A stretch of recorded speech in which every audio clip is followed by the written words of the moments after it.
लड़की ने जन्म लिया तो न तो हम जिंदा रहे और न बिटिया को जिंदा रखें। बोले ठीक है, विश्वास दे दिया। और परीक्षित महाराज हमारे बुजुर्ग गांव में कह देते हैं कि विश्व दे दे लेकिन विश्वास न दे कबहू। हाँ, विश्वास दे दिया। बोले चिंता मत करो, मैं लड़की को जन्म ही नहीं दूंगी, लड़के को जन्म दूंगी। सने सने समय बीता, देवी उत्तरानी अपने आंगन में लड़के को जन्म दिया। विद्वान ब्राह्मण ने उस लड़के का नाम परीक्षित रख दिया। बोले परीक्षित महाराज की। बोले भगवान करिया ने, यानी दूसरे की रक्षा से वो पैदा हुए इसलिए परीक्षित हो गए। इधर नागिनी ने एक लड़की को जन्म दिया, नाम नवलदे रख दिया। अब नागिन बड़ी बेचैन हुई है, बिटिया जन्मी, अब महाराज को क्या जवाब दें। तो नौकरानी ने आकर के कहा तुम चिंता मत करो, हम उनको समझा दूंगी। ठीक है, नौकरानी पहुंची, बोले महाराज की जय हो जय हो।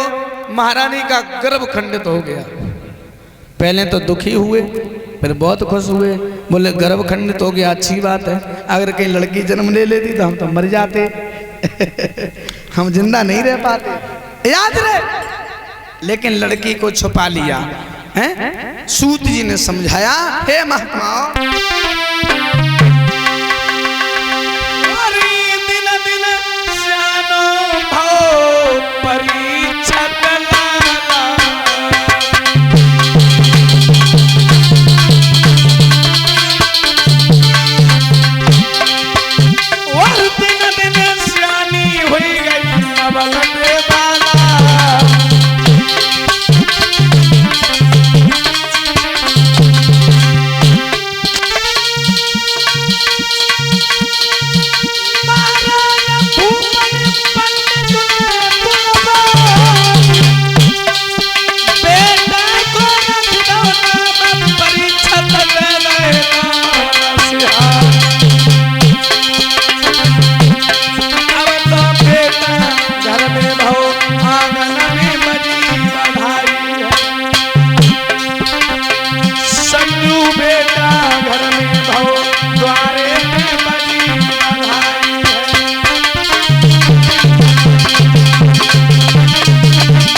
जब नवलदे बड़ी हुई, एक दिन अटा पे खड़ी हुई नवलदे।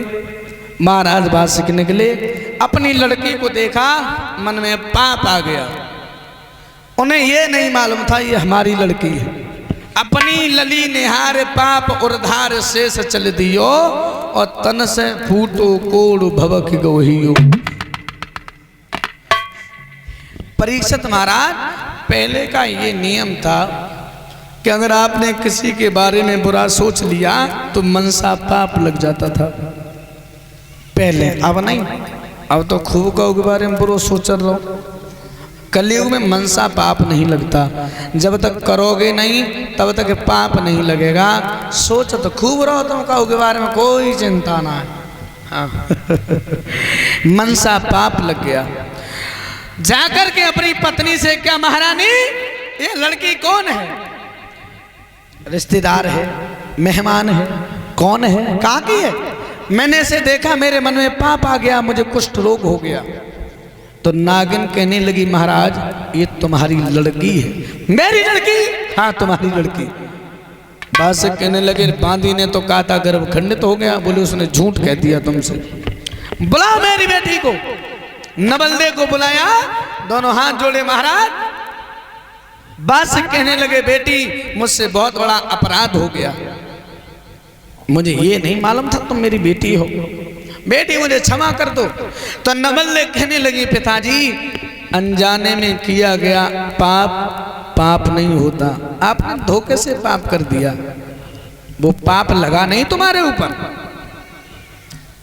ये तुम्हारी बीमारी सही कैसे होगी? अगर मुझे अमृत मिल जाए तो मैं ठीक हो जाऊंगा। कहाँ मिलेगा? था तो मेरे ही पास। उलूपी के विवाह में मैंने अर्जुन को वो दहेज में दे दिया। हस्तिनापुर में है, चली जाए। नहीं बेटी तुम मत जाना। क्यों? तुम जानती नहीं हो, वो हस्तिनापुर वाले बहुत बड़े जादूगर हैं। नवल्दे बोली अब तुम हमें नहीं जानते हो, आज ही तो मिले हो हैं, इसीलिए तुम्हें हमारे बारे में जानकारी है नहीं। बे तो कम जादूगर हैं, उनसे ज्यादा तो जादूगर नहीं हमें। चिंता क्यों करते हो? आज्ञा दो हमें। बोले तो चली जा। नवल्दे चली, कुंड के पास पहुंची। परीक्षित पैरा दे रही, अमृत लेने के लिए हाथ बढ़ाया। परीक्षित बोला खड़ी हो जाओ, क्या नाम है तुम्हारा और तुम्हारी हिम्मत कैसे पड़ेगी कुंड के पास आने की? नवल्दे की कलाई को पकड़ लिया। नवल्दे ने एक झटका मारा और तोती बनके नवल्दे आकाश में उड़ी गई। और जब वे उड़ी गई तो परीक्षित खड़े नहीं रहे। क्यों? तोती बनी उड़ी गई और स्वर्ग में गई तथा मनराई, और सोई परीक्षित बन गए बाजरे पंजन में लई दवाई। तुम्हें हम जाने नहीं देंगे। हाँ दिखाओ जादू। कितना जादू है तुम्हारे अंदर, दिखाओ। लाला बन गए बाजरे पंजन में लई दवाई।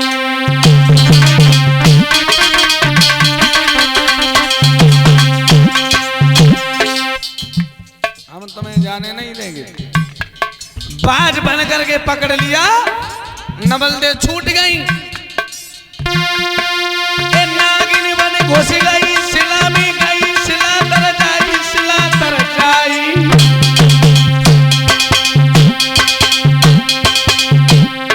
लाला ने बजाई गई बीन पकड़ ले जाई, लाला ने बजाई गई बीन पकड़ ले जाई।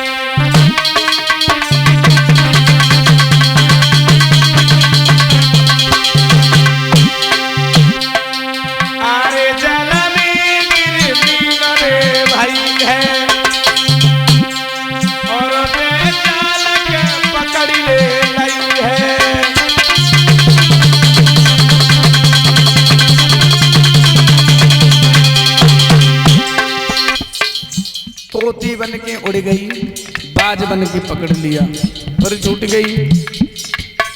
नागिन बन करके पत्थर के नीचे घुस गई, बीन को बजाया, पकड़ लिया, फिर छूट गई। और मछली बन के पानी में कूद गई। जाल डालो, जाल जाल डाल के पकड़ ली।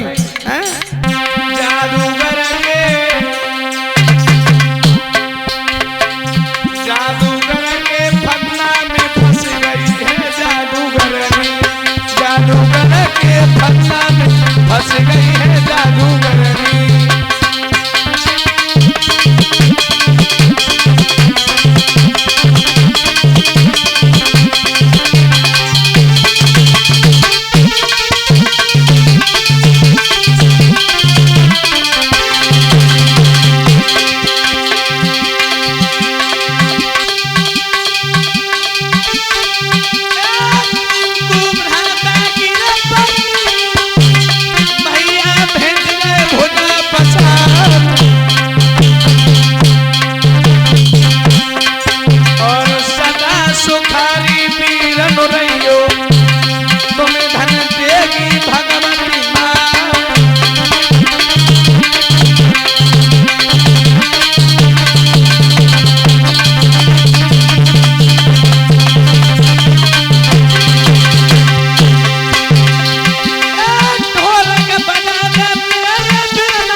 उसी समय परीक्षित ने पकड़ लिया।